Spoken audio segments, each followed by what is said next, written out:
Les beaux jours d'été arrivent et Maison Mère dévoile sa programmation estivale. On reçoit aujourd'hui Jean-François Morin, qui est coordonnateur patrimoine et culture dans l'organisation. Bonjour, Monsieur Morin. Bonjour Mathieu, merci beaucoup de l'invitation.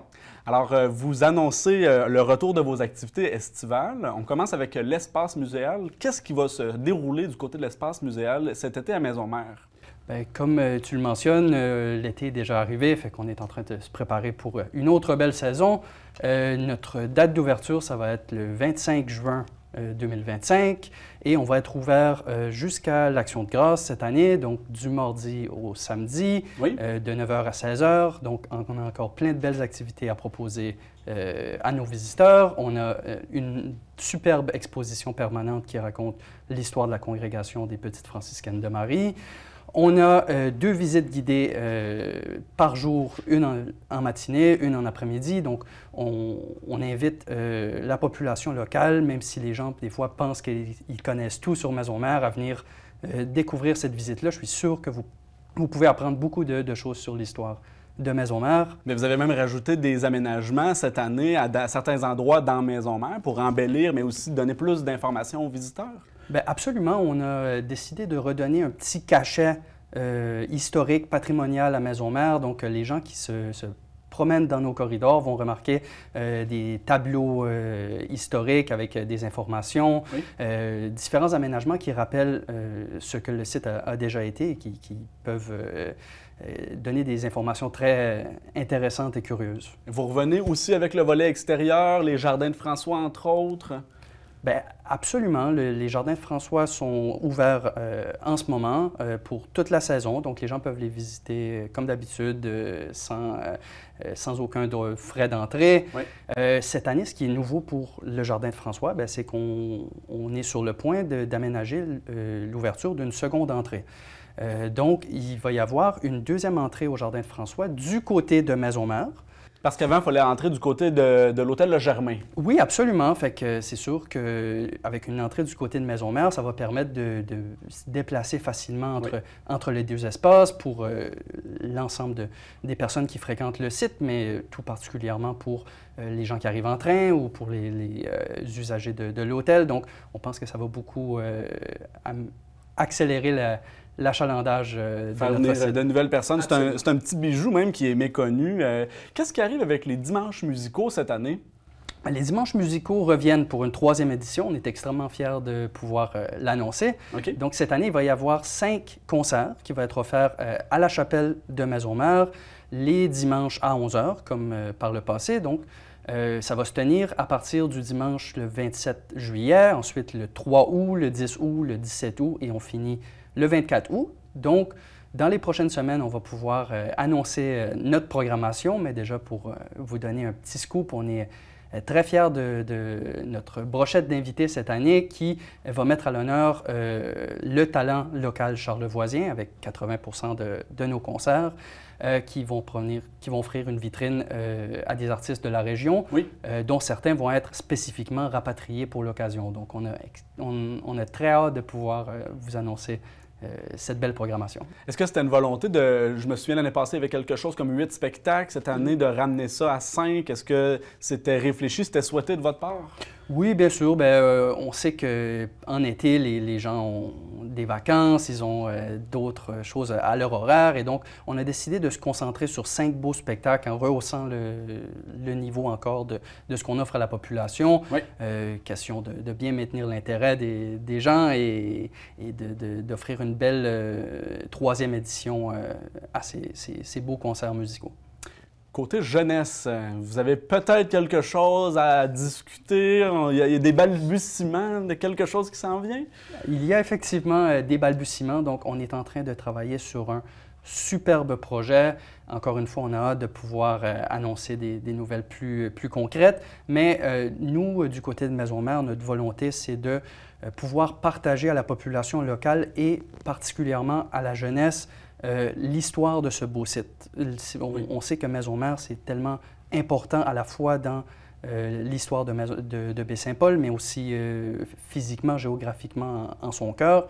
Et donc, on veut trouver une façon de raconter l'histoire de ce site à la population. Donc, on est en train de travailler sur un projet qui va être un jeu destiné aux enfants et aux familles. Un jeu qui va être à la fois pédagogique et ludique. On a bien hâte de pouvoir annoncer exactement les différents aléas de ce projet, mais autour des fêtes de fin d'année, on invite les gens à se garder une petite place à leur horaire pour une visite à Maisons-Mères parce qu'on va avoir quelque chose de très intéressant à leur proposer à ce moment-là. Est-ce que l'idée, c'est pas aussi de rendre le site plus multigénérationnel, de contribuer à la transmission des connaissances entourant Maisons-Mères? Bien, absolument. On sait que la jeunesse, c'est les usagers de Maisons-Mères de demain. Et donc, on veut vraiment amener cette clientèle familiale sur le site à travers différents projets, dont celui-ci est le premier. Mais oui, on veut absolument qu'il y ait un achalandage multigénérationnel sur le site, mais aussi des clientèles multiples à la fois de touristes et de la population locale. On veut que la population locale s'approprie ce site, que ce soit leur parc où on vient à Maisons-Mères pour voir des choses, pour faire des choses. Donc, c'est vraiment une première étape dans la bonne direction pour nous. Parlant de population locale, vous avez des gens qui demeurent ici à Maisons-Mères dans un des blocs. Vous revenez avec des activités pour eux, mais également des lieux communs qui vont être bientôt inaugurés. Parlez-moi tout d'abord des activités, là. Fête des Mexicains qui revient cette année? Bien, absolument. On sait que le 15 septembre est la fête nationale des Mexicains. C'est très important pour eux. Et donc, à chaque année, on organise des festivités dans le cadre de cette fête-là. Cette année, le jeudi, le 11 septembre, on va avoir une soirée de différentes activités. Donc, on va encore avoir la participation d'un groupe de mariachis, ce qui est toujours extrêmement amusant. Différentes activités comme une piñata, qui sont très populaire d'habitude, et aussi la présence d'un DJ en fin de soirée pour une soirée dansante. Donc, on annonce vraiment une belle soirée le jeudi 11 septembre pour les festivités nationales mexicaines. Et vous avez également travaillé dans les derniers mois pour aménager de nouveaux lieux dans Maisons-Mères. Qu'est-ce que vous pouvez révéler à ce propos? Bien, absolument. Nous, on a aménagé un très beau local pour l'usage collectif de notre clientèle, des résidents, des chambreurs de Maisons-Mères. Donc, on est sur le point d'inaugurer ces espaces-là. On est extrêmement fiers de pouvoir les offrir à nos précieux chambreurs. Alors, on va suivre les réseaux sociaux pour en savoir plus. Au courant des prochains mois, les diverses annonces qui vont être faites également. Mais je vous remercie, Jean-François, d'être venu nous rencontrer en studio ce matin. Bien, c'est moi qui vous remercie.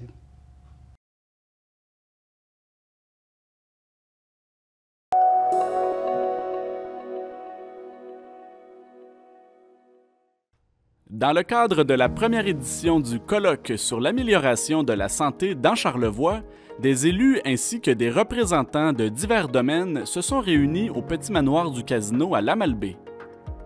Organisé dans un esprit de concertation régionale, cet événement avait pour objectif de favoriser les échanges entre les différents acteurs concernés par les enjeux de santé publique. On assiste au premier colloque citoyen sur l'amélioration de la santé au Québec, tout simplement. Comment vous est venue cette idée-là de démarrer ce beau colloque-là? Bien, devant l'impuissance des gouvernements à s'occuper que des traitements des maladies, du curatif. Alors, les budgets en curatif, c'est presque 50 milliards.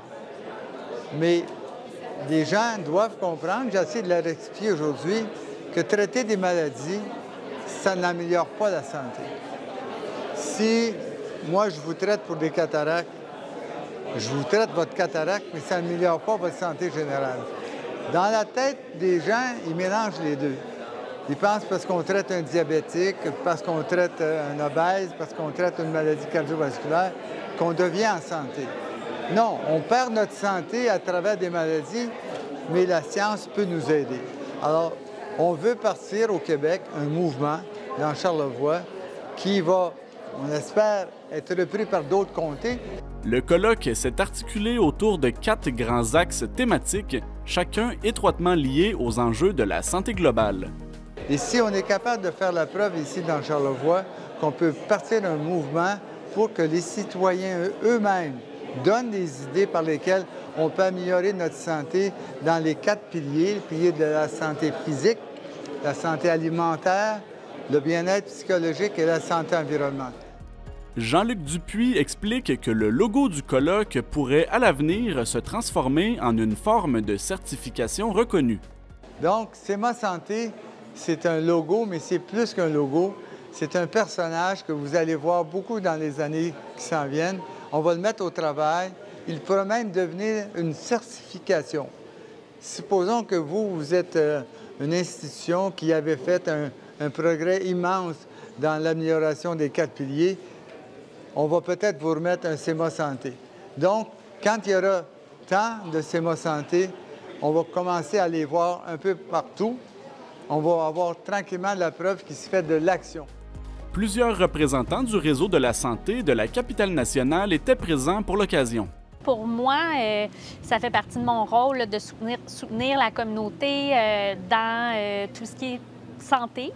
Donc, ça, c'est pour moi. Mais pour l'organisation, le CIUS, là, on est là depuis le début là, en soutien au colloque, avec Vitam notamment, parce que, dans le fond, on pense souvent au CIUS en termes des soins, des services qu'on rend à la population. On pense aux hôpitaux, parfois au CLSC, mais il y a aussi beaucoup de services qui sont plus dans l'invisible, soutien à domicile et tout ça. Mais il y a aussi, on a la responsabilité, nous, en tant qu'organisation, d'être là pour la santé dans la population de plusieurs façons, mais on pense aussi aux déterminants de la santé. Donc, tout ce qui est logement, alimentation, des choses qui soutiennent la santé, que si on n'a pas ça, c'est difficile d'être en santé.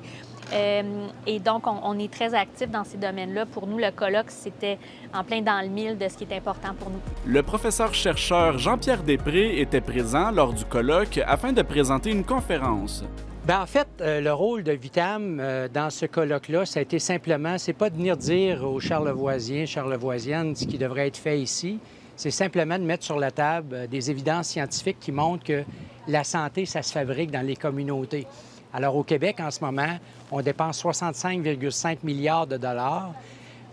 C'est pas un système de santé, c'est un système de soins. Et à partir du moment où on comprend que les citoyens et citoyennes comprennent que la santé, ça se fabrique justement dans nos communautés, nos milieux de vie, bien là, il ne faut pas imposer des solutions aux citoyens de la région. Il faut les écouter, puis c'est la magie qui est en train de s'opérer ici sous le leadership du docteur Jean-Luc Dupuis. Les experts rencontrés ont souligné l'importance d'intégrer le volet de la santé environnementale dans les 4 piliers du colloque. Habituellement, quelqu'un qui a une bonne santé physique, qui a une bonne alimentation, qui a une bonne santé psychologique est sensible à la santé environnementale. Quand je parle de la santé environnementale, je parle au niveau macro. Qu'est-ce qu'on va laisser faire dans notre pays, dans Charlevoix? On a le plus bel endroit au Québec. Est-ce qu'on va donner ça à Pierre-Jean-Jacques pour décider ce qu'ils vont faire? Ils vont l'utiliser, ils vont en profiter, ils vont en abuser. Ça, c'est notre conscience environnementale globale. Mais au niveau proximal, dans notre vie de tous les jours, l'environnement, c'est de visiter une usine d'épuration pour comprendre comment ça se fait qu'on a de l'eau si pure. Il y a des pays qui n'ont pas d'eau aujourd'hui. Il y a des centaines de millions de personnes aujourd'hui qui n'ont pas d'eau. À Gaza, ils n'ont pas d'eau aujourd'hui. Alors, la sensibilisation de ne jamais prendre pour acquis notre environnement. Avec les citoyens, encore une fois, on a développé cette notion-là de santé durable qui est toute simple, vous savez. Un esprit sain dans un corps sain, dans des milieux de vie, des environnements sains, sur une planète en santé. Et je peux vous dire maintenant, il y a des milliers de citoyens et citoyennes à la grandeur du Québec qui ont entendu ce message-là. Il n'y a pas un citoyen, une citoyenne qui me dit que ça n'a pas d'allure, ce concept-là. On peut déjà commencer par un esprit sain dans un corps sain. C'est pas ce qu'on fait dans nos écoles publiques au Québec. Sur une planète en santé, bien là, les gens comprennent que tout ça, finalement, ça fait partie d'une seule santé. On a vraiment besoin de réfléchir à toutes les dimensions, comme Audrey Maud l'a mentionné, qui fabriquent la santé. Et à l'inverse, en retour, un environnement sain a des impacts, des bénéfices sur notre santé humaine. Bien, c'est sûr et certain que le plaisir que la nature nous donne, moi, je suis un fervent de la nature. Il y a des études qui ont toutes prouvé ça, que si on s'entraîne dans un gymnase fermé, on a un bénéfice. Mais si on s'entraîne en voyant la nature, en étant dans la nature, en étant intégré dans la senteur, dans les bruits naturels, on ajoute une dimension de bien-être psychologique. On voit qu'on a un très bel environnement ici dans Charlevoix. On peut penser qu'on n'a pas besoin de s'en préoccuper, mais on voit notamment dans les données là, de la santé publique qui sont disponibles lors du colloque, il y a de l'éco-anxiété chez les jeunes dans Charlevoix. Les jeunes voient ce qui se passe, ils sont préoccupés et puis ça peut les préoccuper au niveau de l'impact sur leur santé. On sait qu'il y a un lien là, donc il faut s'y attarder, il faut en parler puis agir ensemble.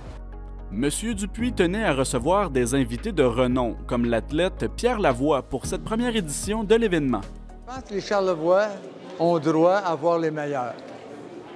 Au tout début, j'ai dit, moi, je vais faire un colloque bien organisé, je vais aller chercher le financement, mais je vais aller aussi chercher des personnes de réputation nationale, même internationale, qui sont capables, pas de nous évangéliser, là, nous dire, mais de participer, nous aider dans notre mouvement, nous, d'amélioration de la santé. Les représentants du CIUS de la capitale nationale n'étaient pas surpris qu'un premier volet sur l'amélioration de la santé au Québec émerge dans la région de Charlevoix. Moi, ça ne me surprend pas du tout parce que je suis beaucoup, depuis que j'assume la direction de Vitam, ça fait maintenant 5 ans, je vais beaucoup dans les communautés et je peux vous dire que les maires, les mairesses, les préfets des MRC à la grandeur du Québec, les gouvernements de proximité comprennent très, très bien le rôle qu'ils peuvent jouer dans justement le développement de milieux de vie, d'environnement qui sont compatibles avec la santé. Maintenant, pour que ça se fasse, il faut s'assurer qu'on la structure, cette écoute-là de la communauté, puis c'est la magie qui est en train de s'opérer ici lors de ce colloque-là. Charlevoix, c'est une région qui est très dynamique, qui est très habituée à travailler en collaboration. Donc ici, on a des représentants de plusieurs milieux, plusieurs types d'instances. Le scolaire est là, le municipal, mais des organismes communautaires aussi, des citoyens. Donc, tous ces gens-là, ensemble, c'est ça qui fait que ça peut amener un changement. Puis on le voit dans d'autres secteurs, dans d'autres concertations. C'est très riche, Charlevoix, dans ce domaine-là. Un comité consultatif formé d'intervenants, d'élus municipaux, de scientifiques et de citoyens sera formé au courant des prochains mois pour évaluer les retombées du colloque et l'émergence de projets visant l'amélioration de la santé dans Charlevoix.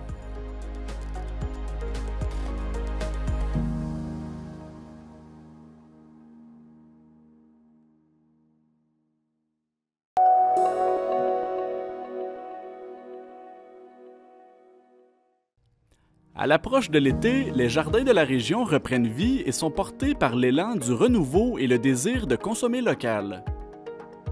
C'est dans cet esprit que l'entreprise Lupin Fruits, installée au cœur du village des Éboulements, invite la population à célébrer la nature lors de la seconde édition de la Fête des fleurs. Organisé les 31 mai et 1er juin, l'événement promet un week-end convivial où familles, curieux et passionnés se retrouveront autour des fleurs dans une atmosphère chaleureuse et festive. La Fête des fleurs, en fait, c'est sur 2 jours cette année. On va avoir avec nous les amis de Cap-aux-Oies pour une vente de plants. Donc, eux vont vendre de leurs plants de légumes, plants de fines herbes. Oui. Et nous, on a une super belle pépinière avec des plantes annuelles, des plantes vivaces, des arbustes à fleurs. On a des arbustes fruitiers également. Une super belle brochette de variétés. Ensuite de ça, on va avoir une soupe qui a été concoctée par les Faux Bergers. Donc, on a aussi plusieurs petites délices à offrir. Mais il va y avoir aussi des activités vraiment le fun pour les enfants et tout âge. Donc, on va avoir un atelier de confection de bombes semencières. Donc, ça équivaut à prendre de l'argile, de la terre. On mélange des semences, ça crée des petites boules. Après ça, les gens peuvent lancer ça chez eux dans un sol préparé. Puis il y a des fleurs sauvages qui vont émerger de ça. Alors c'est un atelier gratuit pour les enfants. Puis on va avoir aussi, moi mon activité préférée, je pourrais dire, c'est la confection de bouquets de tulipes et de narcisses. Donc on a l'abondance de tulipes en ce moment. Là. À l'automne, on a planté près de 3000 bulbes de tulipes. Donc là, on a une super belle sélection qu'on a gardée pour les gens qui vont venir visiter. Donc ils vont pouvoir eux-mêmes créer leurs bouquets. Cette rencontre familiale se veut aussi un moment privilégié pour sensibiliser petits et grands à l'univers fascinant des fleurs et des fruits, le tout dans un esprit d'apprentissage et de découverte botanique. Des visites commentées du verger par Cécile. Donc, Cécile, c'est elle qui a vraiment réfléchi à toute la mise en place du verger. Donc, on vous invite à visiter notre vitrine où on va vraiment trouver différentes variétés d'arbres fruitiers ainsi que le début de certaines fleurs. Alors, Cécile, elle va être là pour partager ses connaissances, puis un peu pour que les gens comprennent c'est quoi le cycle de vie d'un arbre fruitier. Lupin Fruits souhaitait travailler en étroite collaboration avec d'autres entreprises du terroir charlevoisien dans le cadre de cette deuxième édition de l'événement. On veut faire rayonner un peu notre village, notre région. Puis c'est une belle façon de... Tu sais, nous, on est spécialisés dans la culture fruitière et florale, mais c'est le fun de collaborer avec des gens qui ont leur propre aptitude à eux. Donc, on trouvait ça important de... En fait, aussi, l'année passée, on l'a fait, puis ça a été vraiment une grande réussite. Puis ce qu'on se rendait compte, c'est que les gens restaient toute la journée. Donc, tu sais, prendre à manger, prendre à boire, rester, profiter. Je pense que ça permet vraiment de collaborer, ça permet d'enrichir notre offre. Puis avec les Jardins de Capozwa également, avec leur vente de plants, ça vient vraiment... Quelqu'un peut venir combler son potager là, avec nous, donc on trouvait ça super intéressant qu'ils se joignent à nous. La copropriétaire explique qu'au-delà de la fête des fleurs, son entreprise s'efforce de promouvoir une agriculture qui sort du modèle conventionnel de production. Fait qu'on croit beaucoup à l'agriculture, à la revalorisation des terres abandonnées. Puis j'avais la chance d'avoir mon fils qui m'a dit « Si tu veux, je peux t'aider ». Alors, avec la participation ou la collaboration de mon fils, bien, ça a amené comme le rêve possible. Puis nous, c'était vraiment penser qualité alimentaire. Qualité en termes de production agricole, qualité en termes de saveur. Puis on voulait aussi qualité en termes de respect de l'environnement. Donc on voulait donc fruits et fleurs parce qu'on voulait que les insectes pollinisateurs soient heureux, pas juste nous, mais qu'eux puissent rester toute la saison. Donc ils auraient des fleurs à butiner toute la saison. Parce que l'agriculture biologique, c'est important pour vous? Oui, c'est important, absolument. Fait que nous, comme on disait, pas de pesticides. Vraiment, on travaille avec des filets. On travaille, vous allez voir, avec des toiles au sol. On ne met pas d'herbicides. On travaille avec toutes sortes de petites stratégies pour ne pas avoir utilisé de produits. Alors, ça demande un petit peu plus de temps. Il faut s'organiser. Mais en même temps, on a la grande fierté qui va avec ça. À travers ce projet agroalimentaire, l'agronome de formation cherche également à faire découvrir des aliments qui sont adaptés à notre climat québécois, mais qui sont pourtant méconnus. Nous, on a pensé à la diversité parce que ça permet d'équilibrer s'il y a des années où il y a une complication dans un fruitier, bien, les autres peuvent nous aider à adoucir les défis. Alors, on a pensé, nous, il y avait déjà du bleuet sauvage. C'est un peu ce bleuet-là qui nous a allumés. On voulait l'accompagner. On s'est dit, c'est un sol pauvre, c'est un sol acide, le bleuet s'y installe, c'est parfait, mais il n'y aura pas juste du bleuet, il va y avoir d'autres fruitiers. Fait qu'en conditionnant le sol, on a pu ajouter des camerises, la cerise griotte, on a aussi du sureau pour la fleur ou pour le fruit. On a de l'aronie, on a du cassis, on a de l'argouze, dont l'arbre est un argousier. Et puis après ça, bien, on a un peu de groseille, un peu de gadelle. On fait des expériences aussi avec des poiriers qui n'ont pas encore produit. Après ça, on a des mini-kiwis qui sont en stade encore végétatif, qui un jour vont pouvoir produire.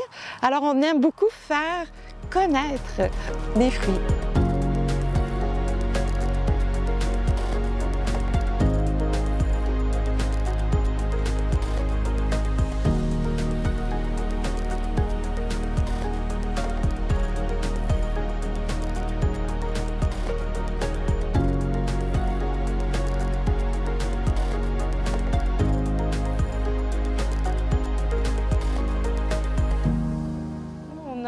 Choisi aussi de valoriser les fruits, de les faire connaître pour les faire aimer.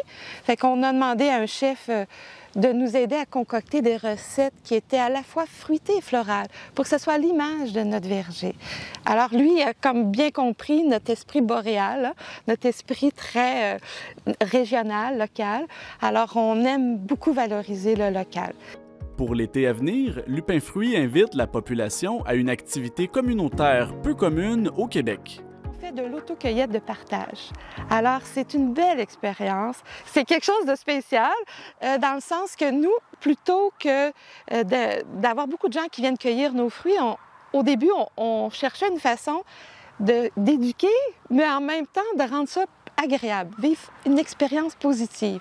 Alors, de cette façon, c'est que les gens viennent cueillir, on leur explique notre protocole, parce qu'on veut que ça soit comme si c'est nous qui avions cueilli, mais ça ne coûte rien. C'est sur rendez-vous, il faut juste s'assurer qu'il ne pleuve pas, et puis nous, on aurait quand même de la disponibilité pour s'occuper des gens.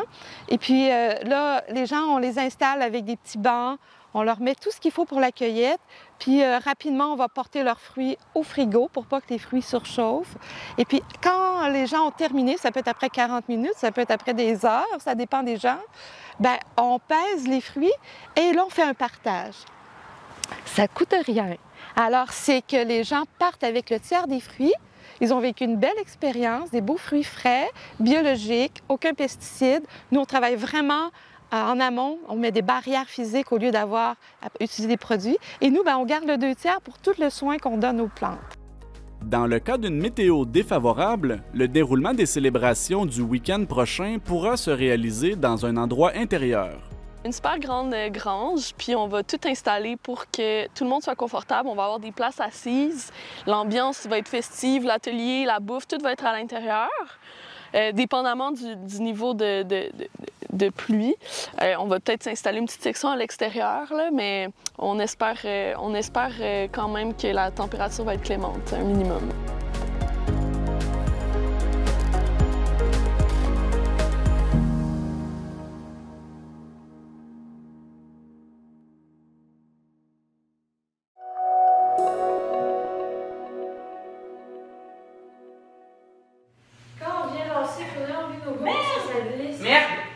Dans une salle vibrante de créativité, 3 adolescents de la région ont pris la scène d'assaut pour livrer une performance pas comme les autres. C'est fait comme ça fait genre fiou.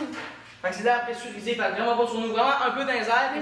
Le Forum jeunesse de Charlevoix-Ouest leur a récemment tendu la main en leur offrant une opportunité unique, celle de monter une pièce de théâtre expérimentale.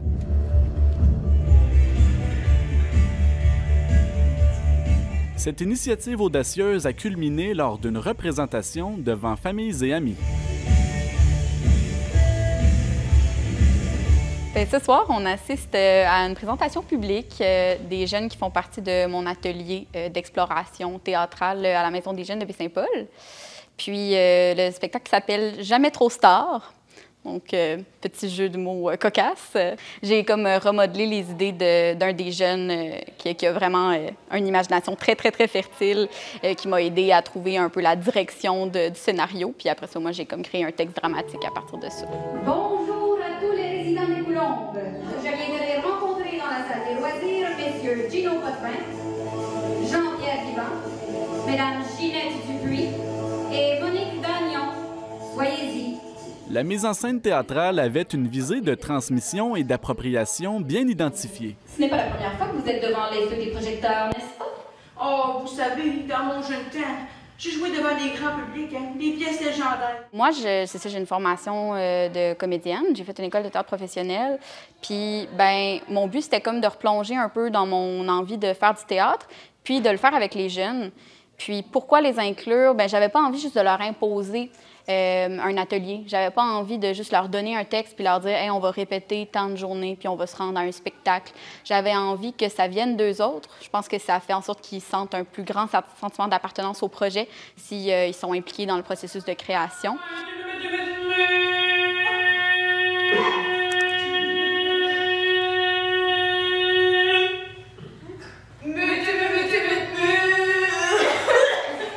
J'avais envie d'explorer un mode de création un peu plus horizontal. Donc, on a comme créé ça à partir d'ateliers d'exploration, d'improvisation. C'est un mode de création que j'aime beaucoup. Je pense que ça permet de sortir des idées qui ne seraient jamais venues sinon dans ma tête, puis qui se basent vraiment sur les forces et les envies des jeunes.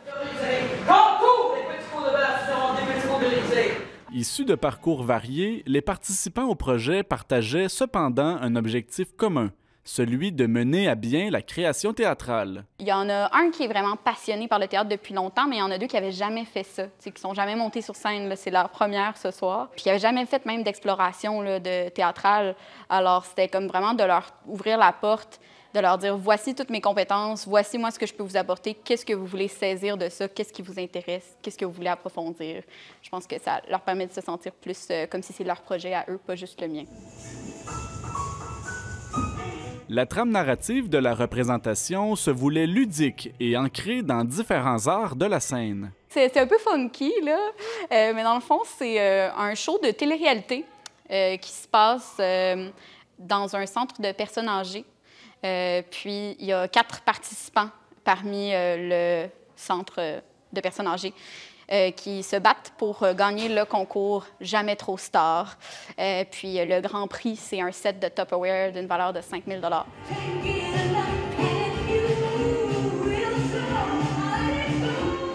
Puis là, ça devient quand même très compétitif.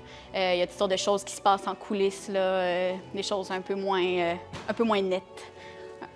Donc, ouais, ça explore beaucoup de côtés de folie un petit peu. Là. Il y a beaucoup de petites bulles au cerveau, mais essentiellement, c'est ça. C'est 4 retraités qui veulent devenir la grande star de la résidence des Coulombes. J'ai réussi, j'en suis fier. Au fond, je n'ai qu'un seul regret. C'est parce que j'aurais voulu faire. Est-ce qu'il n'y a pas un peu, pour toi, personnellement, une envie aussi de transmettre ton envie du théâtre à ces jeunes-là qui sont en train de se découvrir, qui sont en train d'expérimenter plein de choses à une période de leur vie où ils ont plusieurs questionnements? Ben oui, absolument. Puis moi, j'ai fait du théâtre quand j'avais leur âge. J'avais même commencé pas mal plus jeune. Puis ben, ça a été quand même un grand moteur de découverte pour moi, là, pour ma construction identitaire, puis juste de développer mes intérêts. J'avais envie de leur donner cette possibilité-là d'explorer un art qui peut-être ont moins la chance d'explorer. Puis je pense que je suis une bonne personne pour leur transmettre ma passion parce que je suis vraiment passionnée. Puis parce que j'aime beaucoup travailler aussi avec les jeunes. Fait que c'est pas juste comme d'aimer le théâtre et de vouloir donner un atelier, mais juste de vouloir travailler avec les jeunes.